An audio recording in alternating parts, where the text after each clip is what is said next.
episode of CITY130, yes, as we celebrate, yes, Manchester City since 1894-95, that's what we've been. And this is season 24-25 as I'm recording this, so we're going to look back at some of our history between us and the teams we're playing this season. So yes, 130, that's where the 130 comes from, or 130 plus, of course, a bit of loose change there thrown in. So we're going to look at the old and new with City at Crystal Palace, yes, at Selhurst Park. I'm recording this on the 17th of November 2024. All stats and facts as I can check are right at this time, and as I record this, City will be playing at Palace. I certainly don't think I'm getting to this one, nothing unless something crops up late. I've been to a few times recently, but yes, we're going to play them on the 7th of December 2024. So not too long away when I'm recording this. So I'm going to have a look at some of the history between us. City played Palace twice in the FA Cup in the 1920s, but we had to wait until the 19th of April 1965. So even I was born then, so that doesn't mean it wasn't a long time ago. And that was our first league meeting in Division 2. And it was a 2-0 loss at Main Road, that one. But our first trip to Selhurst was just 3 days later. We didn't mess about. We probably got jumped on the same coach, didn't we, as Palace. We did better. That ended up as a 1-1 draw. Overall, our record at Selhurst is played 32, won 16, drawn 8 and lost 8, so not too bad. Scored 43 and let 30 in. Selhurst Park has been their home since 1924. It needs a little bit of TLC in my opinion. It's not the greatest ground to watch a game, depending where you sat or stood. It was shared by Charlton Athletic from 1985 to 1991, and of course Wimbledon from 1991 to 2003. Our biggest away win, we did it twice, was just 3-1, so we never really hammered them. That was in 1991 and 2018-19, and 4-2 just last season as I'm recording this season, 23-24. Our biggest loss is also 3-1, so again, we've never been hammered. We've never hammered them. We've never been hammered. 1996-97, they beat us 3-1. Greatest ever manager for Crystal Palace? Well, of course, there's a lot of love for old Roy Hodgson, but the money's perhaps on a manager who was possibly City's worst, as far as stayed in the job anyway. Ironically, this guy's win rate in just 6 games for City was actually higher than the last 3 spells he had in charge at Selhurst Park. Of course, I'm talking Steve Coppell. Well, he must be popular. He managed Palace in no less than 4 different occasions, although he had most of his glory days were in his first spell. During his time, he took the club to an FA Cup final and 3rd place in the top flight, which is their highest ever position, plus 2 second-tier promotions, and he actually won the full Members' Cup, which is better than we did. He managed almost 600 games for Palace. Foot in both camps. Well, continuing that managerial crossover theme, what about Malcolm Allison? Yes, having taken the reins for both clubs on 2 different occasions, so he did pretty well. For us between 71-73 and 79-80, and for Palace between 73-76 and 1980-81. Allison's time at Palace saw the club reach an FA Cup semi-final in 1975-6, and he helped them, or he made them. He's pretty good on kits, isn't he? Remember the old red and black kit that we had, and obviously that was Allison's idea, but of course Palace adopted the now famous red and blue colours that they wear. And they also replaced their former nickname. Yes, it was the Glaziers, but it's now the Eagles. He replaced it with the Eagles. I don't know why. I've always liked the Glazers. I don't know why. Current manager Oliver Glasner. Yeah, joined early in 2024. He'd arrived from Eintracht Frankfurt, who had led to UEFA Europa League victory in 21-22. Glasner won his first game in charge for Palace, beating Burnley 3-0 at Selhurst Park on the 24th of February. He got better as he broke some Palace records in the remainder of the season. On the 14th of April, Glasner won his first away game with the club, ending Liverpool's 29-game unbeaten streak at Anfield with a 1-0 win. On the 6th of May, he led Palace to a 4-0 win over United at Selhurst Park to complete the first ever Premier League double over the club, and on the final day of the season he led Palace to a 5-0 home win over Aston Villa, which was the joint biggest Premier League win in Palace's history. Palace ended the season with 6 wins from their last 7 games, equalling their highest ever Premier League points tally of 49, having won 4 consecutive home games for the first time and finishing the top 10 for the second time in the Premier League era. But he's finding it a little bit harder this season, the current season, as I'm recording this 2024-25. It's a little bit harder as they sit now in the relegation zone with just 1 win and just 7 points from 11 games at the time of recording. To finish, let's check out a couple of match ups at Palace. We don't have great match details on these, but a couple of interesting games. And we'll look at Coppell's first and last against City at Selhurst Park, and there was over 15 years between them. Let's go back first to the 2nd of February 1985. We were at Selhurst Park for this one. Steve Coppell, in his first season, one of the youngest managers ever to manage in the Football League.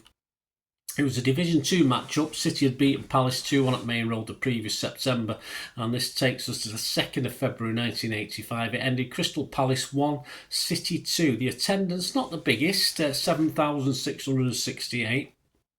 The City line-up that day: Williams, McNaught, McCarthy, Phillips, Smith, Baker, Melrose, May, Power, Wilson and Kinsey. Our sub was Peter Reid himself. Palace was Wood, Locke, Sparrow, Barber, Nebelling, Cannon, Irvine, Murphy, Aylock, Gray and Houghton. Their sub was Mr Mabbott. Not really like him, do we? City sat third. Palace were 21st in a league of 24 teams. This piece is taken from an article by John Maddox that's published in the City programme from the 10th of February 1990. That was a match against Wimbledon. He says, on a pitch heavy after poor weather, but which City came to terms with quicker, a visit to Crystal Palace resulted in a splendid 2-1 win. Even more admirable as it was a fight back after conceding an early goal. Gray scoring spectacular. Yes, it was an overhead kick.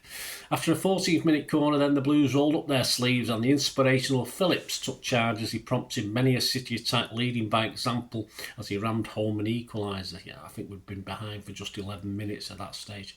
From then on, the outcome was never in question. He said, we dominated the game and could have had a more handsome winning margin had not Gordon Smith been foiled, as well as toiled. It says toiled here, but it's foiled. Firstly by keeper Wood and then by his own mistiming of a shot. Never, I'm not having that from Gordon Smith.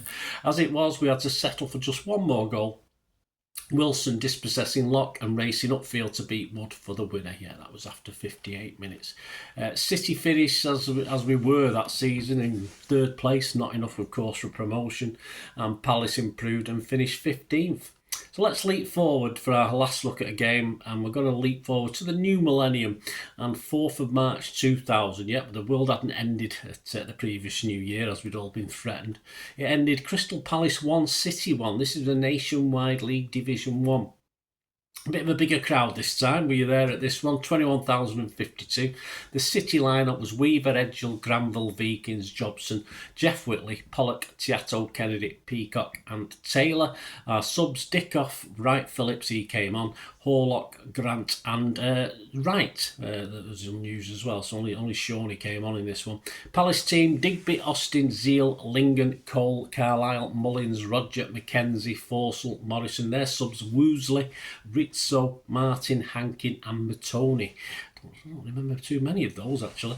Royal had made changes after a disappointing home draw with Walsall just 3 or 4 days previously. Goulter was replaced by Bob Taylor. Goulter playing for Bermuda in a World Cup qualifier. Lee Peacock replaced Dickoff alongside Taylor. Further back, Tiato and Pollock replaced Horlock and Bishop. And that sub, Shawnee Wright Phillips, would make his first senior appearance since November. Royal, though, was happy with a point, though he did admit we missed Sean Goetze, who had left early for that international duty call. City apparently had even considered flying him out by Concorde so we could keep him, but apparently he didn't fly at weekends. It's no wonder it never made any money, was it, really? It looked good early doors as a Bob Taylor header gave City the lead on 8 minutes, but Clinton Morrison equalised on 27 minutes. That result was enough to keep City second, which was our final position in that season's table after a couple of ups and downs. Palace 15th, that now City hater, of course, came in. Simon Jordan, now City hater Simon Jordan came in, bought the club and replaced Coppell with Alan Smith. He'd actually taken over from Coppell on his first resignation 7 years earlier. Jordan had said of Steve Coppell, who I've no love for particularly myself, had done a fantastic job, but the club needed to evolve or die. Well, not often I'd agree with anything Mr. Jordan would say. So there you go, guys. Just a quick look back. I hope you enjoyed this CITY130 and a look back at City at Palace then and now. Hope you enjoyed it. We'll be continuing with these all season, no matter who we're playing, even the cup games as well, and European where we can. There's a couple where we've not met the European team, so we'll have to come up with something else. But hope you enjoyed it. Spread the word, guys. Please, if you are new to the channel, you have enjoyed what I try and do. I try to inform and entertain. Please press that subscribe button, press the bell notifications. Everything City, past, present, as long as I can keep going.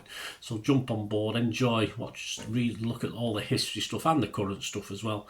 And if you check through the channel, you see stuff on film and TV as well. Another little passion of mine. So if you have any interest, have a look at that. If you like your films and TV like I do as well.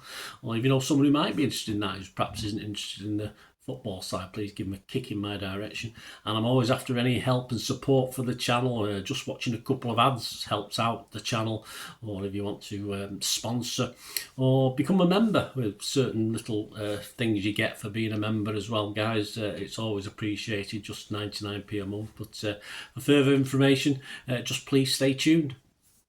I hope you enjoyed the feature, and yeah, if you can support me through the subscription, if you can subscribe, guys, that'd be wonderful if you've not already done so.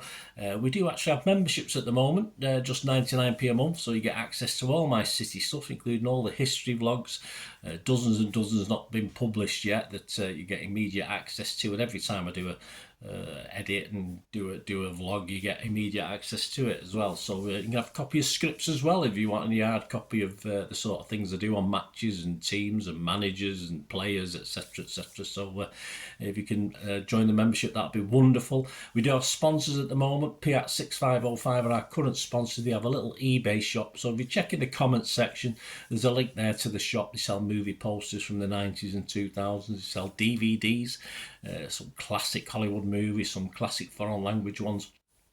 And if you do see anything you fancy on there, if you do place an order, just mention me, just say Bernard sent you, and you automatically get 10% reduction in the cost of your order. So fill your boots, guys, and my thanks to P6505. And yeah, if you want to support the channel just by watching the ads, that helps. Watch the ads, let them play through while you just have to check your phone or something, let it play out. And of course, if you follow any of the links, that always works as well. If you follow a link to one of the ads and you fancy something, I've done it myself. I've followed a link and actually purchased something from another organisation. But it can happen. It can happen. Not all ads are stuff you're not interested in. And of course, if you can give us a like, guys, that would be absolutely fantastic. All likes are much appreciated. Anyway, thanks for watching. Until the next time, of course, I only ever ask one thing, don't I? Please, I ask you all to stay safe, especially you Blues. Until the next time, come on, City. Bye for now.